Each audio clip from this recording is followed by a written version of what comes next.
ಇವಾಗ ನಾನು ನಿಮಗೆ ಪೈ ಯಾವ ಥರ ವಿಡ್ರಾಲ್ ಮಾಡೋದು ಅಂತ ತಿಳಿಸ್ತೀನಿ. ಮೇಲೆ 3 ಡಾಟ್ ಇದೆಲ್ಲ ಇಲ್ಲಿ ಕ್ಲಿಕ್ ಕೊಟ್ಟು ಪೈ ಬ್ರೌಸರ್ ಅಂತ ಇರುತ್ತೆ, ಇಲ್ಲಿ ಕ್ಲಿಕ್ ಕೊಡಬೇಕು. Sign in to Pi browser ಅಂತ ಇದೆ. ಬ್ಯಾಕ್ಗ್ರೌಂಡ್ ಇಗ್ನೋರ್ ಮಾಡಿರಿ, ಎಲ್ಲರೂ ತುಂಬ ಜನ ಕೇಳ್ತಾ ಇದ್ದೀನಿ ಅಂತ ಇದನ್ನು ನಿಮಗೆ ನಾನು ತಿಳಿಸ್ಕೊಡ್ತಾ ಇದ್ದೀನಿ. ಆ್ಯಕ್ಚುಲಿ ನಾನು ಇವಾಗ ಔಟ್ಸೈಡ್ ಇದ್ದೀನಿ, ಹಾಗಾಗಿ ಸೌಂಡ್ ನಿಮಗೆ ತುಂಬಾ ಬ್ಯಾಕ್ಗ್ರೌಂಡ್ ನಾಯ್ಸ್ ಬರ್ತಾ ಇರ್ಬೋದು, ಬಟ್ ಅಡ್ಜಸ್ಟ್ ಮಾಡ್ಕೊಡ್ರಿ. ನೆಕ್ಸ್ಟ್ ನಿಮ್ಗೆ ಈ ಥರ ಬರುತ್ತೆ, ಇಲ್ಲಿ ನಿಮಗೆ ನೋಡ್ಬೋದು ವಾಲೆಟ್ ಅಂತ ಬರುತ್ತೆ. ವಾಲೆಟ್ ಮೇಲೆ ಕ್ಲಿಕ್ ಕೊಡಿ, ಲೋಡಿಂಗ್ ವಾಲೆಟ್ ಅಂತ ಬರುತ್ತೆ. ಸ್ವಲ್ಪ ಹೊತ್ತು ಇಲ್ಲಿ ನೀವು ವೇಟ್ ಮಾಡಬೇಕು. ಇಲ್ಲಿ 24 ವರ್ಡ್ ಪ್ರೇಸ್ ಕೀನ ನೀವು ಹಾಕಬೇಕಾಗುತ್ತೆ. ಒಂದು ವೇಳೆ ನಿಮ್ಮ ಕಡೆ ಏನಾದರೂ ಇಲ್ಲ ಅಂದರೆ ಯು ಕ್ಯಾನ್ ಕ್ರಿಯೇಟ್ ಅಂತ ಇದೆ, ಇಲ್ಲಿಂದ ಕ್ರಿಯೇಟ್ ಮಾಡ್ಕೊಳ್ರಿ. ಇಲ್ಲ ನೀವು ಆಲ್ರೆಡಿ ಪೈ ಅಕೌಂಟ್ ಕ್ರಿಯೇಟ್ ಮಾಡಿದಾಗ ನಿಮ್ಮ ಹತ್ರ ಬಂದಿರುತ್ತೆ. 24 ವರ್ಡ್ನ ಹಾಕಿ ನಾನು ಇವಾಗ ಡೈರೆಕ್ಟಾಗಿ ಹಾಕಿ ಅನ್ಲಾಕ್ ಮಾಡ್ತಾಯಿದ್ದೀನಿ, ನೋಡ್ಬೋದು. ಓಕೆ, ಇವಾಗ ಅನ್ಲಾಕ್ ಆಯಿತು. ಅನ್ಲಾಕ್ ಆದ ತಕ್ಷಣ ನಮಗೆ ನನ್ನ ಹತ್ರ ಇರೋ ಪೈ ಕಾಯಿನ್ ನಿಮಗೆ ಇಲ್ಲಿ ತೋರಿಸುತ್ತೆ. ಇವಾಗ ನೋಡ್ಬೋದು ನಿಮ್ಮ ಕಡೆ ಎಷ್ಟಿದೆ ಅನ್ನೋದು ಕೂಡ ತೋರಿಸುತ್ತೆ. ನಿಮ್ಮದು ಮೊದಲೇದಾಗಿ KYC ಕಂಪ್ಲೀಟ್ ಆಗಿರಬೇಕು. ಒಂದು ವೇಳೆ KYC ಕಂಪ್ಲೀಟ್ ಆಗಿಲ್ಲ ಅಂದರೆ ನೀವು ವಿಡ್ರಾಲ್ ಮಾಡೋಕ್ಕಾಗಲ್ಲ.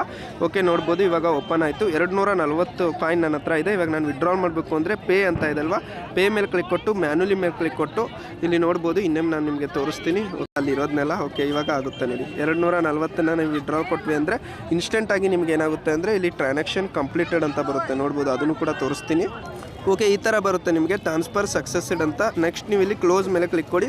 ಕ್ಲೋಸ್ ಮೇಲೆ ಕ್ಲಿಕ್ ಕೊಟ್ಟಾಗ ನಿಮ್ಗೆ ಇಲ್ಲಿ ಏನಾಗುತ್ತೆ ಅಂದರೆ ಸ್ವಲ್ಪ ಹೊತ್ತು ನೀವು ವೇಟ್ ಮಾಡಿದ್ರಿ ಅಂದರೆ ಇದೇನಾಗುತ್ತೆ ನಿಮಗೆ ಬ್ಯಾಲೆನ್ಸು ಇಲ್ಲಿ ಇದರಲ್ಲಿ ತೋರಿಸುತ್ತೆ, ನೋಡ್ಬೋದು. ಈ ಒಂದು ನೀವು ಇದಕ್ಕೆ ಬನ್ನಿ, ನಿಮ್ಮ ಅಪ್ಲಿಕೇಶನ್ಗೆ ಮೆಕ್ಸಿಕೋ ಯಾವುದು ಎಕ್ಸ್ಚೇಂಜಿಗೆ ನೀವು ವಿಡ್ರಾಲ್ ಮಾಡಿರ್ತೀರೋ ಆ ಎಕ್ಸ್ಚೇಂಜಿಗೆ ಬಂದು ಇಲ್ಲಿ ನೀವು ಸ್ಪಾಟ್ ಆಗಲಿ ಅಥವಾ ಓವರ್ ಯೂನಲ್ಲಿ ವೇಟ್ ಮಾಡ್ತಾಯಿದ್ರೆ ಡೆಪಾಸಿಟ್ ಆಗಿದ್ದು ಯಾವುದು ಡೆಪಾಸಿಟ್ ಆಗಿದೆ ಅದು ನಿಮ್ಗೆ ಇಲ್ಲಿ ತೋರಿಸುತ್ತೆ. ಓಕೆ ಫ್ರೆಂಡ್ಸ್, ಒಂದು ವೇಳೆ ನಿಮ್ಗೆ ಏನಾದರೂ ನೀವು ವಿಡ್ರಾಲ್ ಕೊಟ್ಟಾಗ ಪೈನಿಂದ ರಿಸೀವ್ ಆಗಿಲ್ಲ ಅಂದರೆ ಅದಕ್ಕೆ ಇನ್ನೊಂದು ಸೊಲ್ಯೂಷನ್ ಹೇಳ್ತೀನಿ ನೋಡಿ.